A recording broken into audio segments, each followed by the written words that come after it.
Well, hello, friends. Welcome. Hi, Stephanie. We have Sezen Kayhan and Charles Mawungwa here to talk about Cinema Nomad and the first episode, which you have just seen, Turkey, Cinema Nomad in Turkey. So I'm gonna dive right in. I'm sure the viewers are anxious to hear from you. So. I have a feeling that people will want to ask you, Sazen, since they just watched your episode. So what are you doing now? How's it going for you? You're filmmaking, and what are you doing now?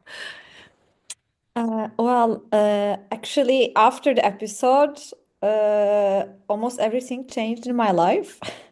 So I moved to Germany because I found a job here in Johannes Gutenberg University.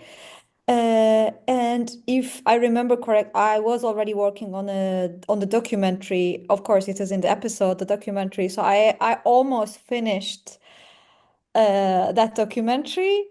Uh, and actually, like next month, we are finishing this documentary. But now everything is also what's happening currently in Turkey, that they arrested Istanbul's mayor, and he is also in the documentary. So now I don't know what's gonna happen. Like everything is getting more risky. Like of course I'm not gonna censor it. I don't know what's gonna happen when we release the documentary. So it will be more action soon, I think about it. But other than that, like currently we are just in the like final phase of post-production of the documentary. I'm also developing a new feature film. And also I published a book about a collection of short stories. So doing different things since we shot the episode. It's cool. Wow, that's amazing. So going back to the woman with purple violets, the documentary you're speaking of, um, in what capacity does the mayor appear? Well, it is a very, very short scene that we shot, but it is, I don't know, probably enough to get me arrested. Uh, yeah, I mean, you never know. Like they arrested many of my students, but now after 1 week they released. Like last week they arrested my books editor, but now he's free. Like that he was in custody for like 5 days illegally, also because I think they can keep you there for 4 days maximum. So it's more like threatening you, scaring people that can do. And in our documentary, it was a very important period of history again because it was right after this mayor is elected and they canceled the elections because he won. And then he started a rally in many cities. And we were in one of these rallies because one of the Purple Violets, one of the women that we were following, is a fan of him, and she was a political activist in the party when she was young, and she's still supporting it. So we went to this rally with her. And in the documentary, in the scene, I'm using a very, very short scene. But in this scene, he is saying, a group of people violated our rights, and I'm gonna fight for democracy.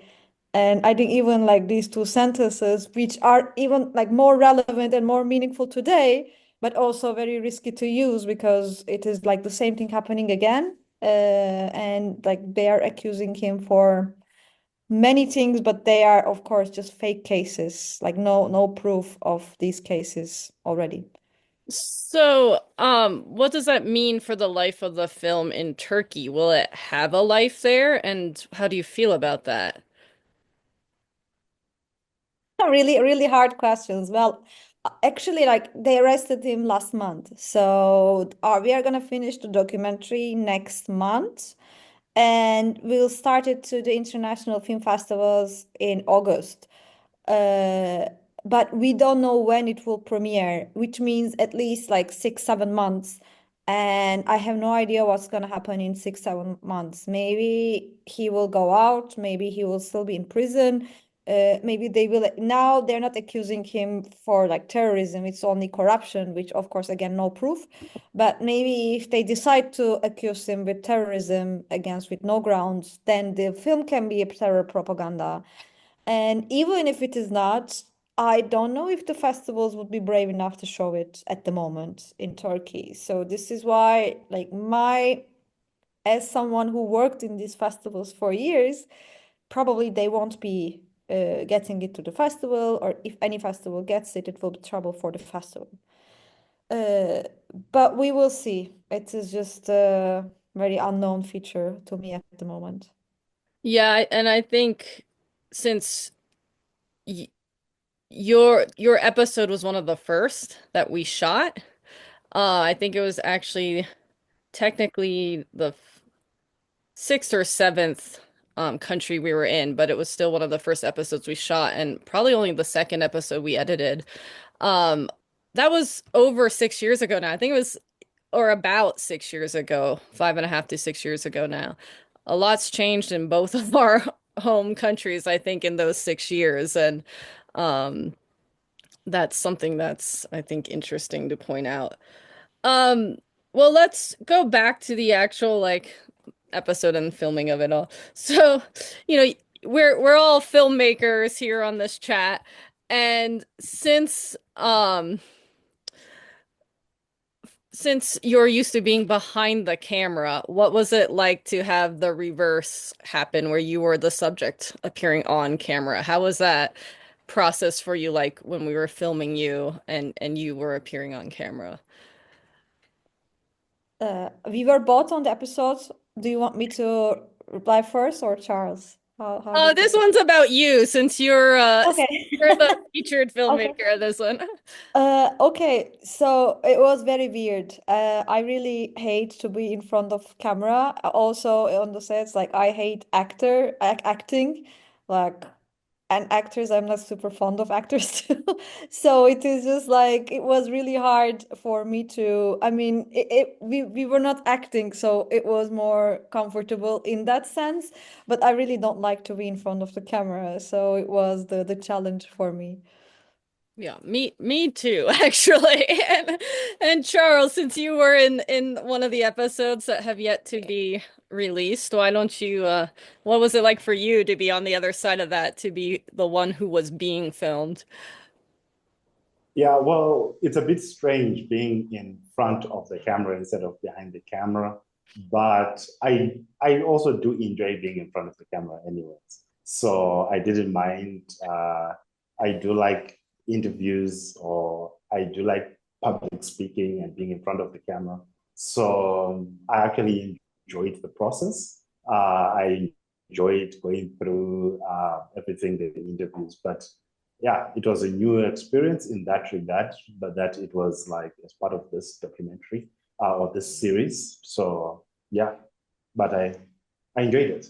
And you both do well in front of camera. And Sezen, you look beautiful on the screen. So that's an added plus from my point of view. That makes things easier. It's an added plus. Makes it easier for Charles to edit. Um, so again, since we mentioned it was, I think it was May of 2019 that so we're talking pre-COVID here, May of 2019 that we went to Istanbul to film Sezen. Um, do you have any particular memories from the shoot or from the time where we were in Istanbul with you? It was before COVID, right? Uh, yeah. Almost a Uh, year, a little less than a year before COVID, 9 months, 6 months, 9 months. Yeah, it was really interesting for me because I was also working as a guide in film festivals, so like showing some of the sites to filmmakers. So it was similar in that sense, like visiting these sites with you. But it also made me, in a way, like discovering them again because I didn't go to like Yeşilçam Street or that museum for a while, and like going with you was like rediscovering these sites again. And because now also Istanbul is one of the like biggest metropoles and it changes so fast.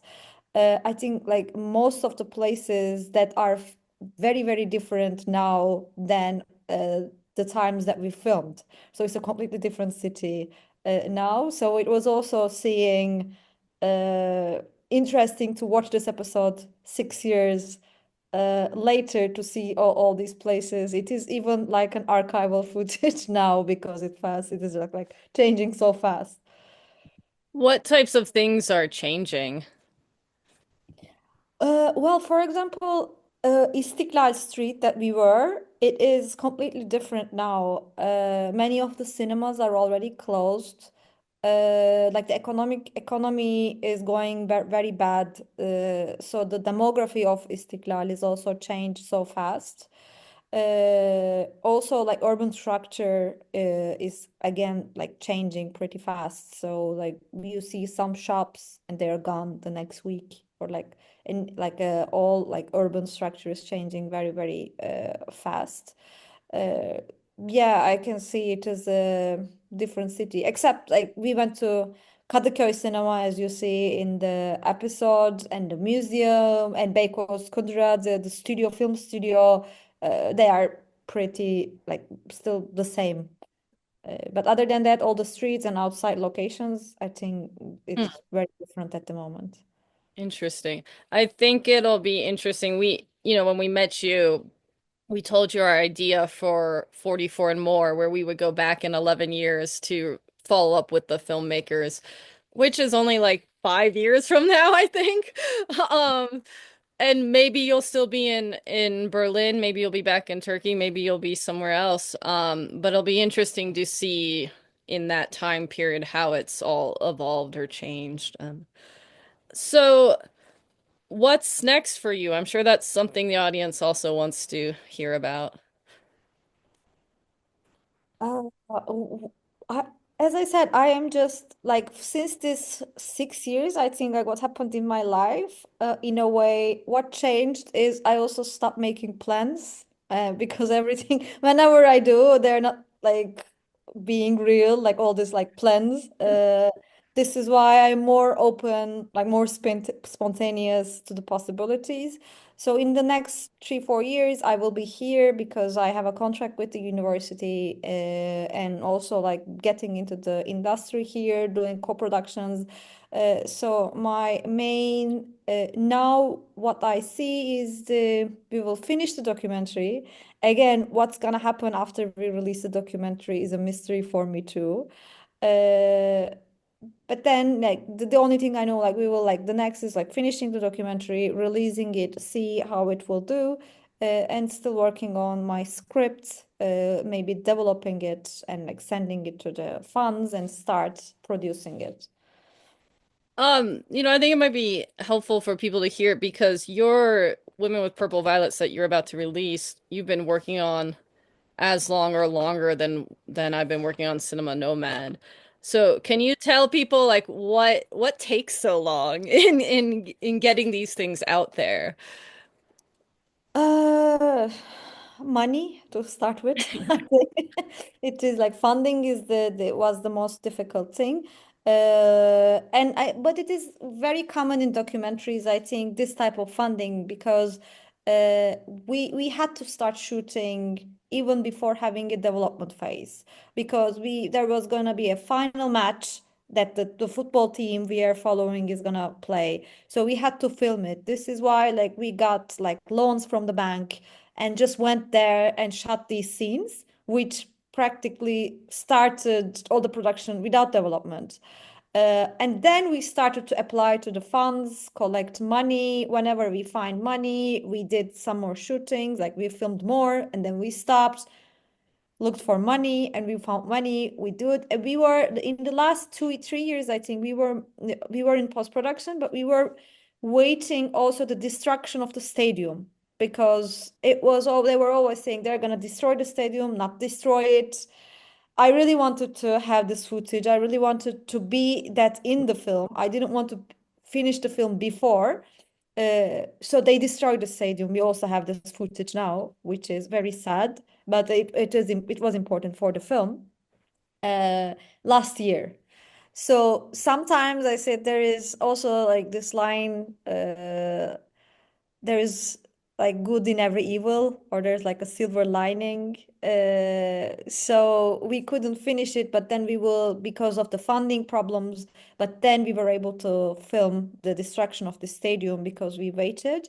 And now again, it is like documentary, especially if it is like very local and not directly political, because if it's directly political, if it's directly related to human rights, it's easier to get funded as by European funds at least.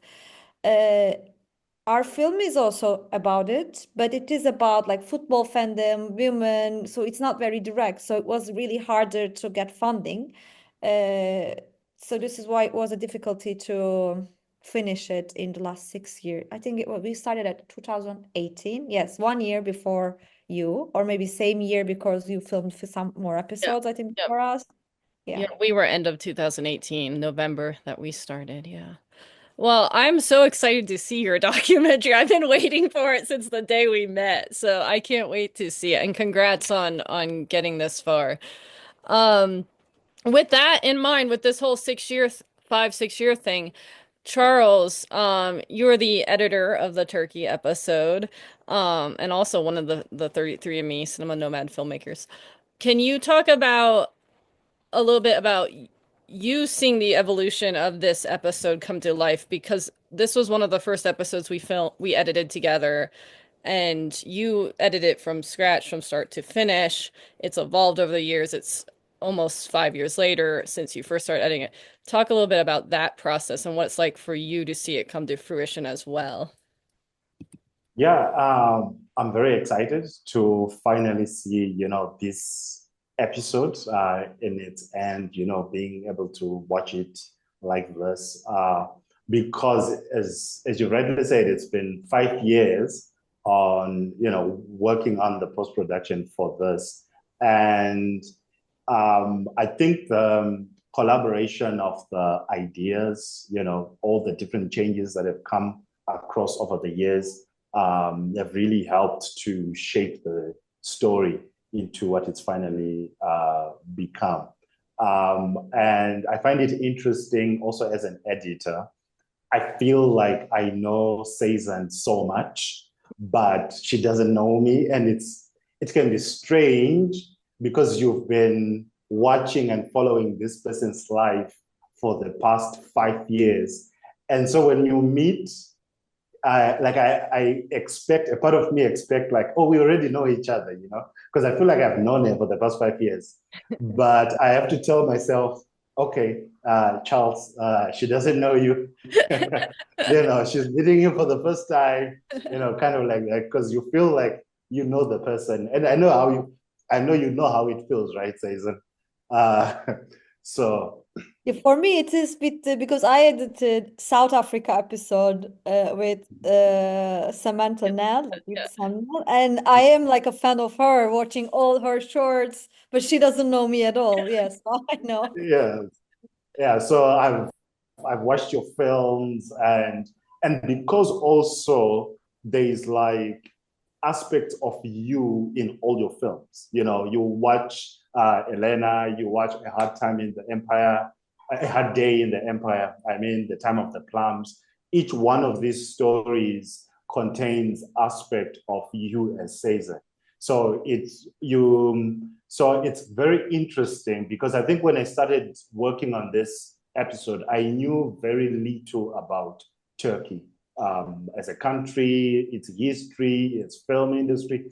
I knew very, very little, I think next to nothing. So going through the process of working on it, being able to, researching some of the things, getting to understand, it's been very helpful for me as a person, to get to know the country, to get to know the people, the diversity in terms of the complexities of the the politics, the economy, the Islamic side, the European side, all these particular things. So I found it very, very interesting. It was actually beyond what I had expected Turkey to be versus what I watched. What I experienced watching the episode was like something else, you know. So I've really enjoyed the process, and I've enjoyed getting to know you, though you don't know me. Great answer, Charles. I actually want to ask you one more thing, Charles, because I get asked a lot from people, you know, you travel and see all these film directors in all these different countries. They're all around 33. They're all film directors. People ask me all the time, what's like the commonalities between the filmmakers and what are some of the differences? And they also separately asked me what if I had to choose, like what is the through line of the whole project, if there is one. And as the editor who has now touched at least probably at least 16 of the episodes by this point, um, how would you answer those two questions? What are the similarities and differences between the filmmakers and countries, and what is maybe the through line of the whole project, if you were asked that? Well, from my perspective as a Zimbabwean filmmakers, if it's Zimbabwean independent filmmaker, I always assumed that as an African Zimbabwean filmmaker, we're the only ones who are struggling to make productions. I felt like everywhere else, it's just so easy. They're just getting productions done. So by going through the different countries, different episodes, I begin to see that independent filmmakers are facing very similar challenges. Number one, in terms of finance, and then there's even the political issues in terms of dealing with restrictions, government oversight that's a bit excessive in terms of trying to control the narrative, the stories that you tell. So I was surprised to find how many other countries experiencing the exact same situations that we're experiencing in Zimbabwe. So, that I found quite interesting. In terms of differences, I don't know. I haven't thought about different. In fact, mostly I've just been seeing similarities. Like, oh yeah, you know, this is just like me, and probably you learn from the different countries how different filmmakers are handling the same problems that you're facing. And I think that's been the good part of the experience. Like I got to just get ideas from different filmmakers, what they're doing, their resilience, and how they're managing to, you know, pull through. Cool. And I'm glad you brought up the difference, the fact that you said you're realizing the other filmmakers are struggling, because we actually hear that a lot in a lot of the countries we visited. It was, but it's so much harder where I am than outside. And once we started talking about the other filmmakers we met, it kind of opened up the world that, wait a second, I'm not the only one struggling. Um, and in a weird way, I think it helps to know that, like, oh, other people are going through the same thing, but they're also pushing through and finding ways. I think in a weird way, it's inspirational to know that other people are struggling and still doing it. But also it's just like an awareness that a lot of people are surprised to hear. I remember in Tunisia, I got a lot of resistance from the fact that like there are other people who have the same problems with finding funding, with finding resources, with finding distribution, or like the government censorship or whatever is happening. Um, so yeah, I think that's actually very helpful to point out. And what about the through line? And I'm not saying there's an answer to this question. I'm just saying there's a question I get a lot. And because you're one of the only people who have experienced so much of it as much as I have, if you had to say like there's a through line or a theme to the overall experience, like is there something that ties each country together within the project? Besides you, Stephanie? Oh yeah, I mean, I guess that would be it. Yeah. Yeah, because you tie everything. You know, but you know what I find interesting is how, in fact, I'll talk about, you know, you, Stephanie, you know, watching through the episodes and how your life, your own life, is mirrored in some way in the lives of the different filmmakers that you meet. because I find that interesting that ultimately though you went out into all these different countries, you're an American filmmaker, but you find aspects of yourself in the different filmmakers in different countries that you're going through. For me, I find that interesting. Maybe it may not be the answer you're looking for, but Well, next time someone asks me, I'll say, well, I don't know, but Charles has this great answer, so I'm gonna repeat that. Yeah. I mean, actually, it's an interesting observation, and I think that's how I experience the world and how I like seek to understand myself in my own life and myself in my world and myself in my country is by talking to people around the world and learning from them and seeing and you can't always compare this country to that country or this person to that person, but I do think it helps to try to understand other people in their lives in their countries, and you can always bring it back. Like I'm constantly thinking when I'm at home in the US about like maybe a political headline that's in the news today. I'm like, oh, well, this happened in, Bosnia, in this year, and our filmmaker dealt with this, or this is how they dealt with it. And I don't know, I think it just expands your point of view and your worldview and helps you process things better in a sense. So I'm glad you said that. Well, that's about all I've got. Do either of you want to add anything else? Something that wasn't asked that you wish you could answer? Well, I can just say thank you for this experience, for this. I'm saying experience because it's not only just filming. I really like, for me, the highlight of the project.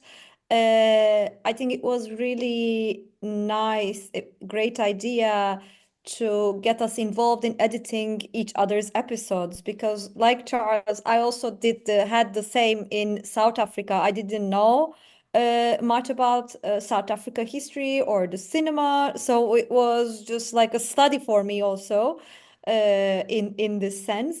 And it is also this community that you are creating, also sharing the book club, the Zoom meetings, even though like my life was a bit hectic in the last 2 3 years, I couldn't be very active in them, but it is still, I think, very important to have this like this network of filmmakers all around the world, as Charles said, who are dealing with the same difficulties.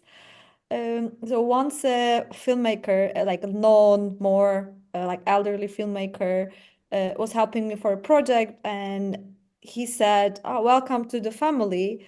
We were like at a dinner, and I said, "Like, what family?" It's like cinema family, like film family. Like we are all part of this family.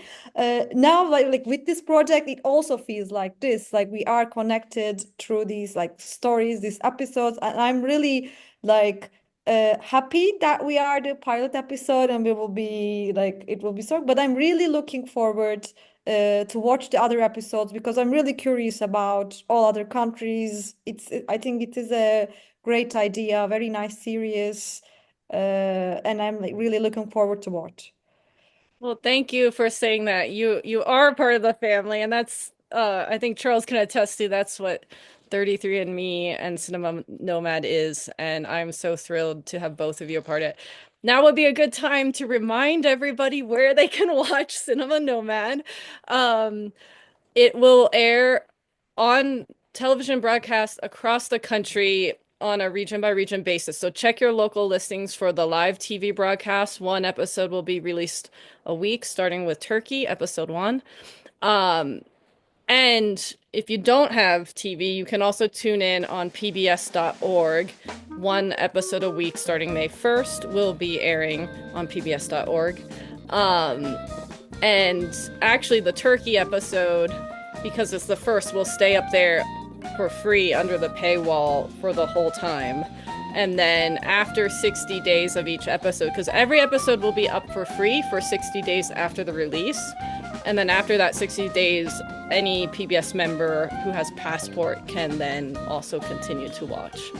So we're very excited. Thank you for taking the time to join us. I know the audience wishes they could ask you all these questions live, but we really appreciate this alternative. So thanks a lot.